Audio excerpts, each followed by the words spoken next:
आउने फिल्ममा खुल्न पनि सक्छ।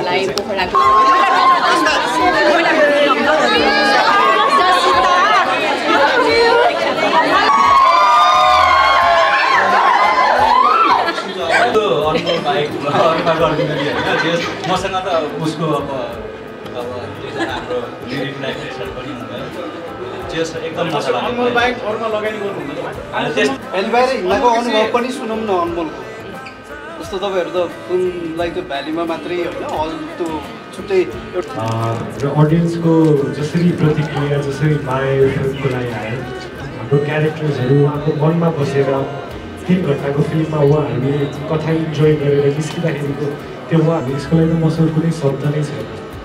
यहाँ देख्नुहुन्छ कति धेरै गुलाबहरू छ होइन, फ्यान्सहरूले नाम लिएर चेयर गरेर एकदमै नै माया दिनुभयो कि हामी लिफ्टबाट झर्न साथ होइन। People were so many people were messaging us होइन।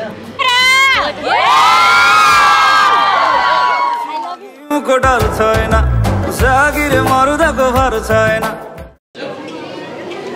यो माहौल पोखराको मिडटाउन सिनेमाको हो। यहाँनिर चाहिँ यति बेला मिडटाउन सिनेमामा जेरी अन टपका समग्र टिम आउँदै हुनुहुन्छ। उहाँहरूलाई स्वागतका लागि यहाँ कति धेरैले रोज लिएर अनि त्यस पछाडि सिनेमा हलले बुके लिएर बसिरहनु भएको छ। हामी यहाँनिर चाहिँ थोरै यहाँ एकजना मैले दिदीलाई देखिरहेको छु बहिनीलाई।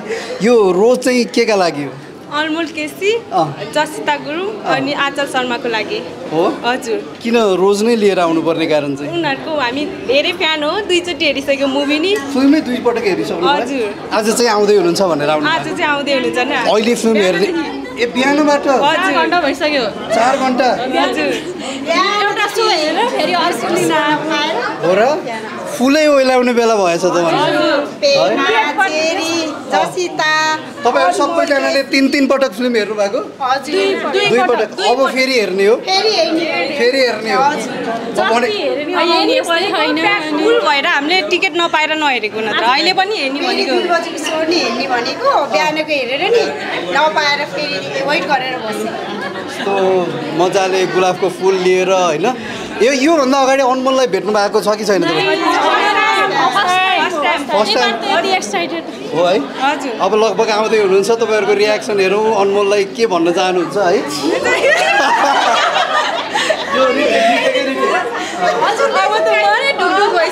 हजुर होइन आउँदै हुनुहुन्छ मात्रै भन्यो हो है। ल अब लगभग आउने तयारीमा हुनुहुन्छ है। बसिरहनु भएको छ।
हामीसँग यहाँ एकजना यस्तो फ्यान हुनुहुन्छ।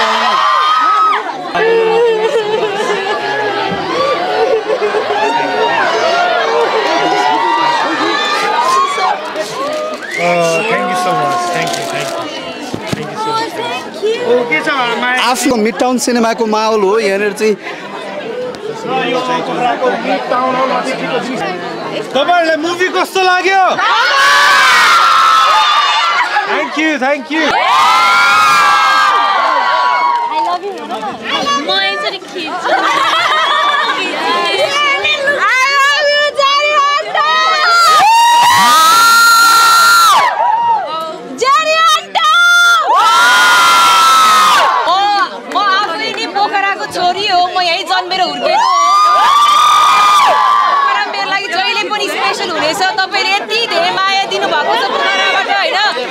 Thank you so much and I love you all. I love you.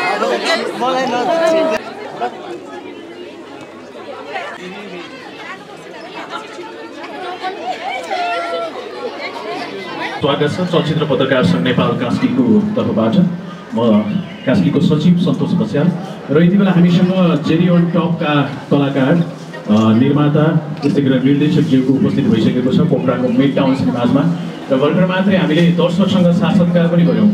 अब चाहिँ मिडियासँग साक्षात्कार गर्छौँ। मिडियाका केही प्रश्नहरू हुन सक्छन् आफिससँग कलाकारसँग र सँगसँगै निर्मातासँग जेरी अन टपलाई लिएर यहाँले आफ्नो धारणाहरू आफ्नो प्रश्नहरू राख्न सक्नुहुन्छ। हामीसँग यति बेला जेरी अन टपका कलाकार अनमोल केसी त्यसै गरी आचल शर्मा जसिता गुरुङ यति बेला हामीसँग हुनुहुन्छ। त्यसै गरी निर्माता विवेक थापा सरोज नेउपाने पनि हामीसँग हुनुहुन्छ। यसै गरेर निर्देशक सुयोग गुरुङ पनि हामीसँग हुनुहुन्छ लगायतको टिम यति बेला हामीसँग उपस्थित छ। अब यहाँहरूले आफ्नो प्रश्नहरू राख्न सक्नुहुन्छ। तपाईलाई लागेका जिज्ञासाहरू राख्नुहोस् र जिज्ञासाहरू मेटाउने प्रयास टिमले गर्नेछ। Thank you so much. जस्तो भविष्य खड्का पनि हामीसँग निर्माता हुनुहुन्छ। भविष्य खड्का लगायतको सबै टिम होल टिम यति बेला हामीसँग हुनुहुन्छ। र सुरुवातमा तपाईँहरूले आफ्नो प्रश्नहरू राख्नुहोस्। विवेक थापालाई मैले अघि नै भनिसकेको छु, नाम लिइसकेको छु। सो यहाँले आफ्नो प्रश्नहरू राख्नुहोस् र कलाकारहरूले सँगसँगै निर्माण टिमले त्यो प्रश्नलाई त्यो जिज्ञासालाई मेटाउने प्रयास चाहिँ गर्नुहुनेछ। Thank you so much. उत्सव हो होइन, यति धेरै दर्शकले मन पराइदिनु भएको छ। तपाईँहरूको उत्सवलाई महोत्सव जसरी हेर्न आउनु भएको छ सबैजनालाई तपाईँहरूको तपाईँबाटै सुरु गरौँ। तपाईँहरूको अनुभवहरू के कस्तो लागिरहेछ होइन? पोखरामा सम्भवतः यतिको दर्शकले यसरी माया गरेको कलाकारहरू मध्येको सबैभन्दा पहिलो हुनुहुन्छ। लगभग 90s को पालाको याद आइरहेको छ यो तपाईँहरूलाई देखाएको मायाको कारणले गर्दाखेरि। त्यो समयको याद गरिरहँदाखेरि तपाईँहरूले यसलाई चाहिँ कसरी लिइरहनु भएको छ? तपाईँहरूको पहिला त खुसीको अनुभव सुनाउनु। एकदमै ओभरवेलमिङ फिलिङ, स्पेसली म तपाईँहरू पनि भने होइन, म पोखरामै हुर्केर चल्मेको छोरी पऱ्यो, पोखराकै छोरी पऱ्यो। त्यही भएर पनि आज यसरी डे 1 देखि नै हामीले after the shoot after release पनि हामीले फलोअप गरिरहेको थियो होइन, पोखरामा कस्तो भइरहेछ त भनेर होइन। अनि पोखराबाट नि यति धेरै माया पाइरहेछौँ हामीले। All Nepal, not just in Nepal, world wide पनि एकदमै एप्रिसिएट गरिदिनु भएको छ। आई थिङ्क हामीले जति पनि मेहनत गऱ्यौँ यही दिन देख्नको लागि हो, दर्शकको मायाको लागि नै हो। अनि आज चाहिँ हामीले वी फिल द बेस्ट, त्यही नै हो। हजुर, एकदमै नेपालभरि सबैजना दर्शकबिनहरूले धेरै माया दिनुभएको छ, साथ दिनुभएको छ, फिल्म मन पराइदिनु भएको छ। हामी सक्दो नेपालको सबै ठाउँ जाने प्रयास गरिरहेको छौँ र आज पोखरा आएर यो माया बाँड्न पाउँदाखेरि एकदम खुसी फिल भइरहेको छ। स्पेसली पोखरा किनभने भन्दाखेरि जबदेखि हाम्रो फिल्म पोखरामा रिलिज भएको छ अहिलेसम्म सबै सोज हाम्रो हाउसफुल भएको छ र हाम्रो जस्तो कलेक्सन पोखराबाट दिइरहेको छ हामीले डिसाइड गऱ्यौँ हाम्रो सम्पूर्ण टिमले कि पोखरामा पनि आएर हामी अडियन्ससँग भेटौँ, मेरो फ्यान्स, मेरो सबै वेल विशर्सहरूसँग भेटौँ र आज आएर जसरी यहाँ मिड टाउनमा फ्यान्सहरूले वेलकम गर्नुभयो एकदमै स्पेसल फिल भइरहेको छ। दिस इज यस्तो एक्सपिरियन्स त मैले फर्स्ट टाइमै गरिरहेको छु। Thank you very much Pokhara. अनि चेरीकै सापटी दिन चाहन्छु किनभने हामी धेरै हलहरू गयौँ, धेरै ठाउँहरू गयौँ, सबै ठाउँमा हामीलाई अत्यन्त माया दिनुभएको छ, एकदमै मन परेको माया दिनुभएको छ अडियन्सहरूले। तर अझै विशेष पोखरा रह्यो कि जस्तो लाग्न थाल्यो किनभने पोखरामा आउने बित्तिकै जुन किसिमको माहौल दर्शकले बनाउनु भयो साँच्चीकै स्पेसल फिल्म गराइदिनु भयो हामी सबैलाई। So thank you Pokhara. अनि यो माया यो साथ रहिरहोस् भन्न चाहन्छु। Thank you. तपाईँलाई चाहिँ कस्तो महसुस भइरहेको छ? अर्को फिल्ममा अनमोललाई लिएर लगानी गरौँ कि नगरौँ के भइरहेछ सुनाउनु न। यस्तो छ, मेरो यो फर्स्ट टाइमै हो चलचित्रमा, यो लाइनमा लाग्नु फर्स्ट टाइमै हो। तर फर्स्ट टाइममा मैले यतिको होला भन्ने सोचेको थिएन। त्यो हुन्छ नि, त्यो के हो भइरहेछ कि मलाई त त्यो ड्रिम हो कि अब यो रियल भइरहेको हो कि अब अनमोलकै अब फर्स्ट टाइममै यो राम्रो भयो नि त। अब उसकै रेकर्ड गरिरहेको छ सबै। त्यही भएर मलाई चाहिँ त्यो के हो भइरहेछ, जे होस् एक्सपिरियन्स भयो। अब लाग्नुपर्छ, अब गर्नुपर्छ भन्ने एउटा हुन्छ नि, आफूलाई एक्सपिरियन्स भयो। त्यही भएर अब लाग्छु अगाडि बढ्छु उसलाई लिएर अब कोर्स किन नगर नि एकदम हम्बल छ मान्छे अब दुईजना हाम्रो ड्युटी डाइरेक्टर पनि हुनुभयो जे एकदम मजा लाग्यो बाइक अरूमा लगानी गर्नुहुन्न होइन त्यस्तो अनुभव बाइक अरूमा गर्दिनँ कि होइन जे मसँग त उसको अब फ्रेन्डसिप अब हुन्छ नि सबै के अरे सबै कुरा थाहा छ त्यही माथि पर्सनल रिलेसन राम्रो छ अहिलेसम्म कति कलेक्सन गरेर रेकर्डहरू अपेक्षा तपाईँहरूको छ कि छैन हजुर आजको हेर्दाखेरि आजको हाम्रो बोर्डको हेर्दाखेरि हामी 6 करोड 80 लाख हजुर आज 8 करोड अब त्यो चाहिँ हिसाबले अब जियोस् हुन्छ रेकर्ड ब्रेक धेरै मुभी गर्नुभएको छ हाम्रो धेरैको रेकर्ड ब्रेक लगानी चाहिँ कति लगाउनु भएको थियो लगानी अहिलेसम्म हामीले त्यो सार्वजनिक गरेका छैनौँ अब हुँदैछ सबै क्यालकुलेट हुँदैछ अब गर्छौँ चाँडै नै अब विदिन अब 1 विक होला बाहिर हिँड्दाको अनुभव पनि सुनौँ न अनमोलको जस्तो तपाईँहरू त फिल्मलाई त भ्यालीमा मात्रै होइन हल त्यो छुट्टै एउटा साँगुरो घेरामा राखेर हल रिपोर्टहरू लिने दर्शकको अडियन्सको कुराहरू सुन्ने हुन्थ्यो एक हिसाबले भन्ने हो भनेदेखि किनेका दर्शक हुन् कि भन्ने कतिजनाले भनिरहन्थे तर यी दर्शकहरू जुन भ्याली बाहिर भएर तपाईँहरूलाई हेर्ने धोको थियो नि जुन दर्शकले पुरा गरे होइन तपाईँहरू पनि आइदिनु भयो तपाईँको अनुभव सुनौँ न कस्तो लाग्यो भ्याली बाहिर झन् धेरै माहौल तातिँदाखेरि चाहिँ एकदमै यसपालि चाहिँ अडियन्सले नै बोलाउनु भयो हामीलाई र अडियन्सको जसरी प्रतिक्रिया जसरी माया यो फिल्मको लागि आयो त्यसपछि हामीले पनि डिसाइड गऱ्यौँ कि उहाँहरूसँग यो माया बाँड्नलाई र भनौँ न म पहिला पनि भ्याली बाहिर आउने चाहना हुँदाहुँदै पनि अरू स्केड्युल्सहरूले गर्दाखेरि म आउन पाइनँ तर यसपालि जेरीको लागि चाहिँ जसरी अडियन्सहरूले माया दिनुभयो सबैजनासँग चाहिँ एउटा माया बाँड्नलाई चाहिँ हामी सबै टिमले नै सक्दो नेपालभर जाउँ भनेर प्लान गरेर भने चाहिँ हामी भ्याली बाहिर मेरो क्वेसन छ कि अघि एकजना बहिनी रुनु भएको थियो उहाँले चाहिँ बाहिर हामीसँग कुरा गर्दै हुनुहुन्थ्यो अब त म मऱ्यो भने पनि अब मलाई चाहिँ ढुक्क भयो भन्दै हुनुहुन्छ तपाईँले कस्तो फिल गर्नुभयो उहाँ चाहिँ हामीले तानेर भित्र लगायो उहाँ चाहिँ भुइँमा घोप्टो परेर गइराख्नु भएको थियो कि त्यो फिल चाहिँ कस्तो गर्नुभयो त्यति बेला चाहिँ एकदमै भनौँ न यस्तै माया गरिदिनु भएको छ दर्शकदिनहरूले होइन अब यसको लागि त मसँग कुनै शब्द नै छैन यहाँ देख्नुहुन्छ कति धेरै गुलाबहरू छ होइन फ्यान्सहरूले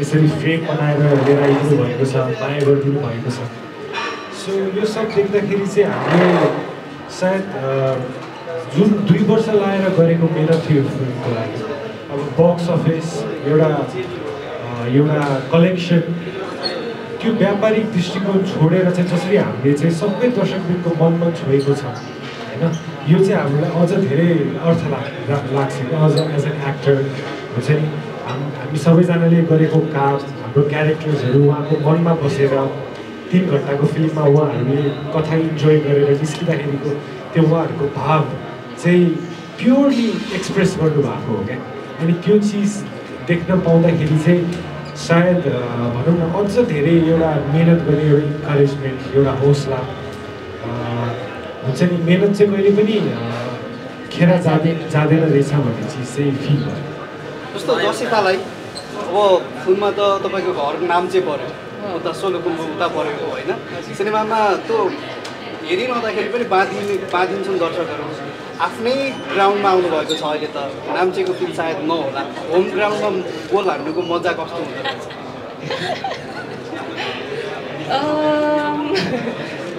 I don't know के अरे म यति मेन चाहिँ आउन साथ नै यति धेरै त्यो नाम लिएर चेयर गरेर एकदमै नै माया दिनुभयो कि हामी लिफ्टबाट झर्न साथ होइन so many people were messaging us होइन अनि यो फिलिङ चाहिँ best feeling in the world भन्छ आफ्नै घर होम टाउनमा आएर गोल भन्दा पनि अप्रिसिएसन होला so very happy and I feel very blessed पोखराले यति धेरै माया दिनु भएको छ छोरी छोरीलाई गर्व गरिरहेको छ आफूलाई रियलमा चाहिँ तपाईँहरू सगरमाथा चढ्नुभयो भिएफएक्स मार्फत रियलमा पनि आर्टिस्टहरू सगरमाथा चढ्ने एउटा हुडी छ तपाईँहरू कहिले चढ्नुहुन्छ 3जनालाई प्रश्न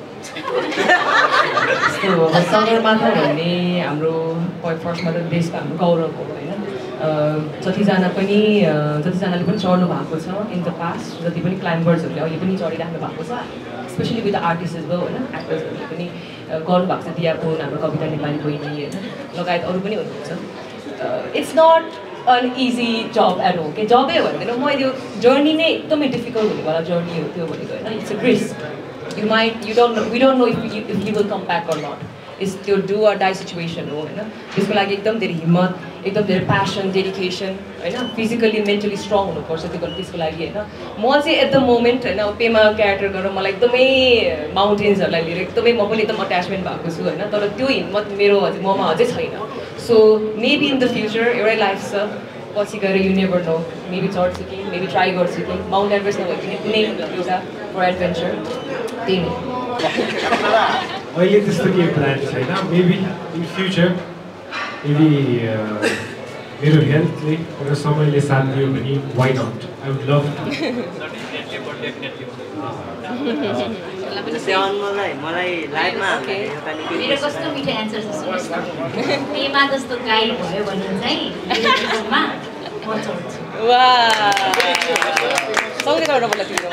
पेमा जस्तो गाई दिदी मेरो जीवनमा कोही आयो भने चाहिँ म चढ्छु। त्यो त अनमोलले भन्नुपर्ने। मैले खासमा उसैको दिमागभित्र छिरेर एन्सर निकालेर अनि श्रेयाको थ्रुबाट भनिदिएको। अनमोल त डेफिनेटली मेगा स्टार हुनुभयो होइन तपाईँको नजरमा। तपाईँको फेरि कस्तो हुन्छ भने यो एन्सर दिने तरिका चाहिँ अनमोल नै गन्तव्य, अनमोलले भने पछाडि रङ पनि राइट हो भन्ने टाइपले तपाईँले त्यो टाइपले कुराहरू गर्नुहुन्छ होइन। तपाईँ त मेगा स्टार भइहाल्नु भयो। दुईजना नायिकाहरू हुनुहुन्छ, नम्बर 1 नायिका बन्ने दौडमा हुनुहुन्छ यो सिनेमाबाट। तपाईँले छान्नुभयो भने कसलाई छान्नुहुन्छ एकदमै ठ्याक्कै भनिदिनु। एकदमै त्यो चाहिँ म मेरो अडियन्सलाई छान्न दिन्छु होइन, दर्शकवृन्दहरूलाई छान्न दिन्छु होइन। अब म चाहिँ अब कलाकारलाई उ गर्ने म जज पनि होइन होइन, म आफै पनि सिकिरहेको छु भने मैले कसैलाई पनि नम्बर 1 नम्बर 2 भन्न मिल्दैन। अब त्यो चाहिँ अडियन्सहरूलाई को बेटर लाग्छ, को बेस्ट लाग्छ, कसको काम राम्रो लाग्यो भने चाहिँ त्यो चाहिँ अब अडियन्सहरूले नै भन्यो। जस्तो अर्को फिल्ममा रिपिटेड कलाकार भयो भने उसलाई छानेछ भनेर बुझौँ मैले पछाडि होइन होइन। अर्को फिल्ममा रिपिट हुनुभयो भने तपाईँहरू सँगसँगै होइन अर्को फिल्म अपकमिङ प्रोजेक्टमा न त तपाईँको अलरेडी बाटो जुन छँदैछ होइन, अब नेक्स्ट प्रोजेक्टमा एकजनासँग दुवैमध्ये एकजनासँग देखियो भने चाहिँ अनमोलको छनैमा चाहिँ उहाँ पर्नु भएछ भन्ने बुझ्नु होइन होइन। मेरोमा त थुप्रैजना नै एकदमै होइन, मैले त्यति बेला पछि हजुर त्यो चाहिँ अब आई थिङ्क क्यारेक्टर वाइज नयाँ कथा वाइज अब सायद उहाँ फिट हुनुहुन्छ कि उहाँ फिट हुनुहुन्छ होइन। त्यो चाहिँ अब हामी कलाकारको हातमा पनि हुँदैन, त्यो चाहिँ निर्देशकहरू प्रड्युसर्सहरूले छान्ने कुरा हो। सो त्यसरी नबुझ्नु होला, किनभने दुवैजना मेरो लागि एकदमै स्पेसल छ र दुवैजनासँग म फेरि पनि काम गर्न चाहन्छु। यसमै मैले जोडेँ तपाईँ अब नेपाली मुभी इन्डस्ट्रीमा नयाँ पनि हुनुहुन्छ निर्माताको हिसाबले। नेपाली मुभी इन्डस्ट्रीमा लगानी चाहिँ किन गर्नुभयो, अरू क्षेत्र किन रोज्नु भएन, किन नेपाली मुभी इन्डस्ट्री नै रोज्नु भयो? नेपाली मुभी इन्डस्ट्री चाहिँ म पहिलेदेखि एकदमै बलिउड फ्रेक हो होइन, तर म चाहिँ बिजनेस स्टुडेन्ट भएको कारणले गर्दाखेरि चाहिँ सर्टेन फन्ड चाहिँ कलेक्ट गरौँ अनि नेपाली इन्डस्ट्रीलाई केही गरौँ भन्ने मेरो पहिलेदेखि इच्छा थियो। माया भन्नेहरूलाई पोखराको माया उहाँ एकदम ओभर उहाँ